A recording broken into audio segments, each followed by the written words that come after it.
জন্মাষ্টমীতে আমার গোপু সোনার জন্য ছিল এই গুড়ের নারকেল নাড়ু।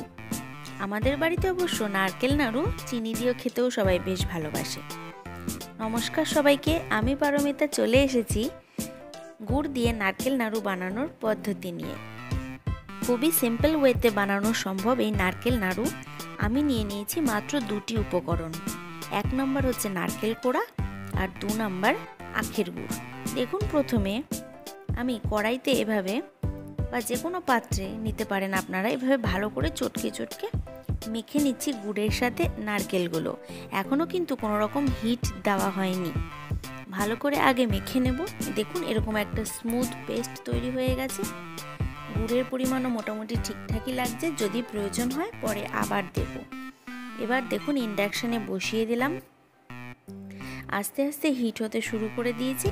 একটি কাঠের খুন্তি দিয়ে ভালো করে নাড়াচাড়া করে নেব। এভাবে প্রেস করে করে ভালোভাবে পাক আসতে হবে। তো যতক্ষণ না পর্যন্ত পাক আসছে ততক্ষণ পর্যন্ত এভাবে নাড়াচাড়া করব।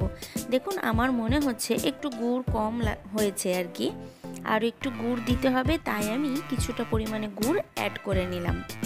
দেখুন, এটা হিটে বেশ সুন্দরভাবে গলে যাবে।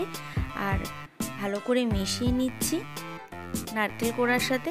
এবার টেম্পারেচারটা একটু কমিয়ে নেব, না হলে নিচটা লেগে যাওয়ার সম্ভাবনা থাকতে পারে। আমার চ্যানেলে যদি নতুন হয়ে থাকেন প্লিজ চ্যানেলটিকে একটু সাবস্ক্রাইব করে দেবেন। আর যদি ভিডিওগুলো ভালো লাগে তাহলে অবশ্যই একটু লাইক করে দেবেন। এভাবে আমি পাক আসার অপেক্ষায় নাড়াতে থাকলাম। দেখুন, এবার দেখে বোঝাই যাচ্ছে পাক এসে যাচ্ছে। হিটটা একদমই বন্ধ করে দিয়েছি। আর সাথে সাথে গরম গরম অবস্থাতেই একটি পাত্রে নামিয়ে নিলাম। গরম অবস্থাতেই কিন্তু নাড়ু পাকাতে হবে, না হলে কিন্তু পরে গোল শেপটা আর আনা সম্ভব হবে না, ঝুরঝুরে হয়ে ভেঙে যাবে। এই দেখুন, এভাবে আমার শাশুড়ি মা গোল গোল করে নাড়ু পাকিয়ে নিচ্ছেন। বেশ সুন্দর হয়েছিল নাড়ুগুলো। আর গোপু সোনারও নিশ্চয়ই খুব ভালো লেগেছে। আপনারাও নিশ্চয়ই জন্মাষ্টমীতে সবাই গোপলুকে এই অমৃত স্বাদের মিষ্টি নারকেল নাড়ু দিয়েছিলেন। পরে সকলে নিশ্চয়ই প্রসাদ হিসেবে খুব আনন্দ সহকারে গ্রহণ করেছেন।